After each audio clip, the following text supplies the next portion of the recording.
Bayangkan, dalam sebuah perusahaan sudah tidak dibutuhkan lagi seorang manajer untuk mengkoordinasikan sumber daya perusahaan tersebut. Melainkan, peran ini sudah mulai digantikan oleh kecerdasan buatan yang memiliki tugas dan peran melebihi daripada seorang manajer. Hari ini kita akan membahas bagaimana sebuah kecerdasan buatan diterapkan dalam sistem pemantauan karyawan. Yang pertama, kita masuk pada rule-based control. Pada sistem ini, AI dapat memantau jam kerja, kehadiran, aktivitas komputer, dan penyelesaian tugas. Bahkan, karyawan akan diberikan notifikasi apabila terjadi penurunan kinerja atau pelanggaran aturan kerja. Data aktivitas karyawan pun akan dikumpulkan dan dianalisis sebagai laporan kinerja. Komponen yang kedua yaitu budget control. Agar dapat menjalankan sistem ini, perusahaan harus mengalokasikan anggaran untuk perangkat lunak AI, server, dan pemeliharaan sistem.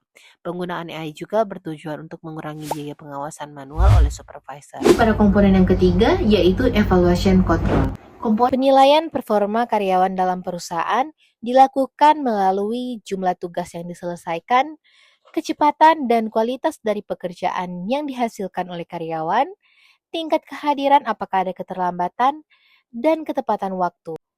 AI menganalisis kebiasaan kerja, waktu paling produktif dari karyawan, dan pola penggunaan aplikasi, serta aktivitas kerja lainnya. Hasil ini akan membantu mengidentifikasi peluang peningkatan produktivitas serta mendeteksi penurunan kinerja lebih awal.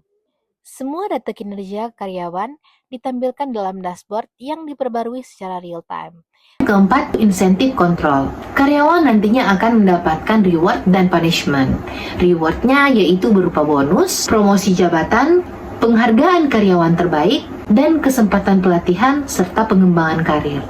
Bahkan ada punishment-nya, peringatan tertulis, pengurangan bonus, evaluasi khusus, dan tindakan disiplin jika pelanggaran terus berulang.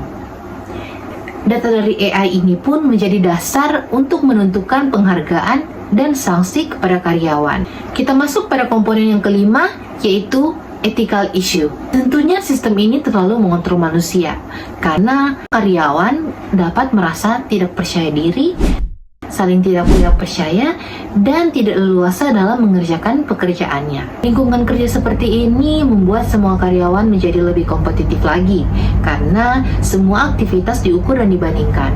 Hal ini dapat membuat karyawan merasa tertekan, bahkan bekerja berlebihan. Karyawan pun dapat merasa selalu diawasi, bahkan tidak memiliki privasi.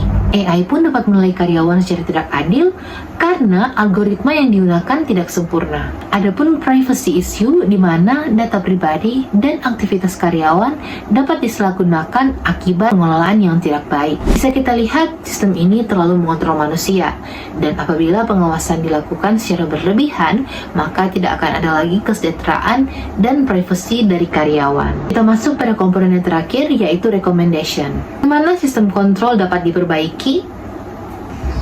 Yang harus dilakukan yaitu menggunakan AI sebagai alat bantu saja, bukan sebagai pengambil keputusan. Tentunya hal ini peran manajer atau peran manusia secara real harus dibutuhkan dalam suatu perusahaan. AI Employee Monitoring System memang sangat berguna dalam suatu perusahaan, bahkan dapat meningkatkan produktivitas karyawan. Namun jika hal ini terus digunakan secara berlebihan tanpa pengawasan, maka tidak akan ada lagi privasi bagi karyawan.